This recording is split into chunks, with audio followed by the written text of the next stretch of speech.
Osman Hamdi Bey's painting Genesis. And so if we can welcome Dersu.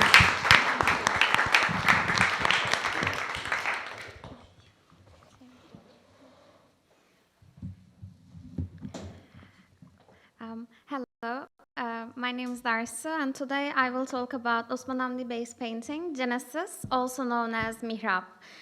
My goal is to show the underdocumented part of the Turkish ideologies and to answer the question, how can art help us make sense of major historical events?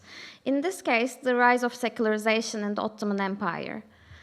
I will include biographical interpretations of Osman Hamdi to provide a sense of motive to further my arguments, and I will show a few artworks and objects that might have influenced Osman Hamdi to highlight the cultural exchange between Europe, the Middle East, and the Ottoman Empire. So, the left one is Mihrab, Genesis, as you can see, and Osman Hamdi Bey is a Turkish archaeologist and an Ottoman statesman. But more importantly, he is known as the first and last Orientalist painter in the Ottoman Empire. He lived in France for nearly a decade, and his teacher was Jean Joram, a well-known Orientalist painter. We can see Joram's influence on Hamdi not only in his Orientalist forms, but also because this painting was inspired by one of Joram's sculptures called Tanagra, as you can see on the right side. Different from Tanagra, the woman is depicted wearing a yellow dress with an open neckline. With this dress would have been very European in the Ottoman Empire. However, it was also provides a different narrative than the eroticization of female figures in the European Orientalist artworks and conservative female representation in the Turkish artworks. The name of the painting, Mihrab, means section facing the Qibla in mosque.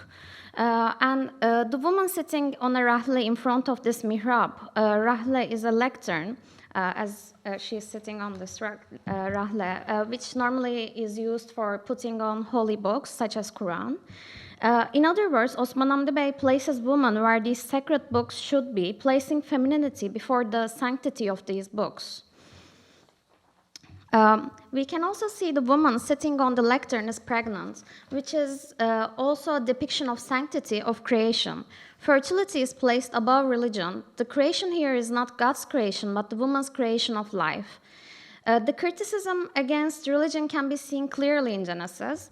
In other words, part of the painting where there are many books scattered under the woman's feet and almost in a respectful manner, we can look closely at the books and we come across many different holy books, which are, all of them are Eastern religion books, including Zandi Avesta, the sacred book of Zoroastrians, Sakyamuni, which is the book of about Buddhism, and the Quran, and one is possibly Quran because of the Basmala, but I won't go into that because of 10-minute thing. Osman Hamdi usually paints places that exist. In Genesis, the mihrab is influenced by Karaman Mihrabı. Furthermore, Karaman Mihrabı is not inside the mosque in real life. However, in the painting, the woman is depicted inside the mosque. Osman Hamdi might have put this woman inside the mosque to highlight the fact that women are seen as secondary in Ottoman Empire and they cannot enter the mosques. And the anti-religious aspects of the painting continue to grow as we examine the candlestick next to the mihrab.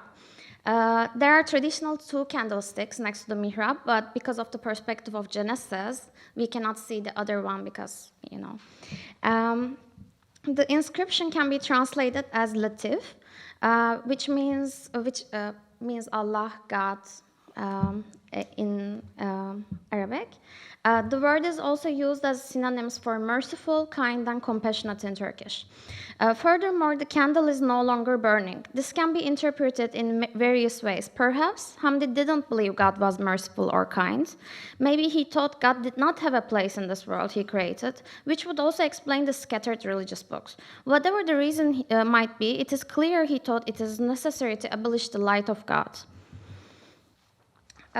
It is important to establish the role of ornaments in Hamdi's artworks, as most of them were taken from Imperial Museum, where he was the head of the museum. Although the museum protected antiquities and archaeological finds as fine arts, Shaw argues it also deprived these objects of their religious function. The museum saved devotional objects, but in doing so, it secularized them. Osman Hamdi Bey's production of such radical painting against religion in the Ottoman Empire is very unusual, especially considering the fact that Sultan was the caliph. To explain the extent to which Abdülhamid II, the Sultan at the time, would be against such an artwork, Henri de Bornier, a French dramatist, wrote a play called Mohammed, which was very irrespectful towards Muslim and Hazreti Muhammad. Among the play's many impudent statements, Bornier also mentioned that Islam has asserted the inferiority of women and has made them mere slaves, quote, mere slaves and chattels of men, unquote. In response to Bornier's accusations, Abdülhamid II made France Bennett by using caliph status. In the empire itself, Genesis would have created even a bigger backlash for Hamdi, especially considering Hamdi's high social status. His punishment probably would have been death. Although he did not exhibit his work in Ottoman Empire after 1882, we know he painted it within the empire, so it would have been extremely hard for him to hide this painting. And Abdülhamid II was a big lover of art, and to think that he's seen the French play's content and not seen a very famous Turkish painter's painting content is, for me, it's very unbelievable. But as I mentioned previously, Osman Hamdi was a very well-known archaeologist. He was knowledgeable about the current excavations and led some himself. And one of the excavations he known was Lagina.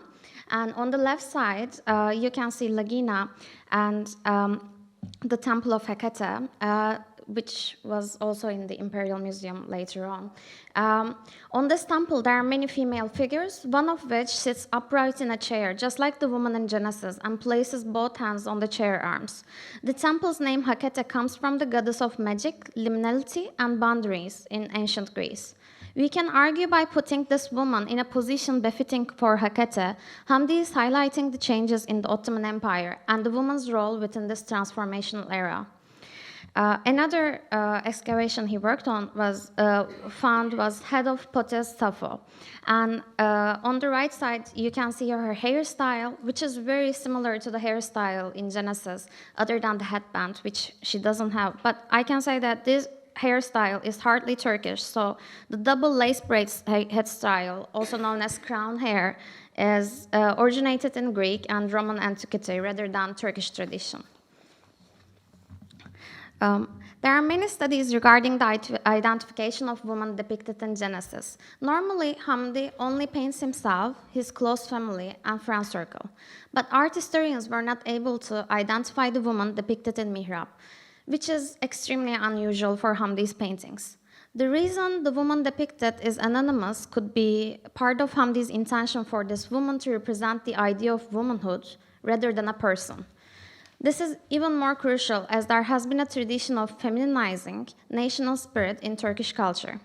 However, Osman Hamdi puts femininity and motherhood above religion in this painting.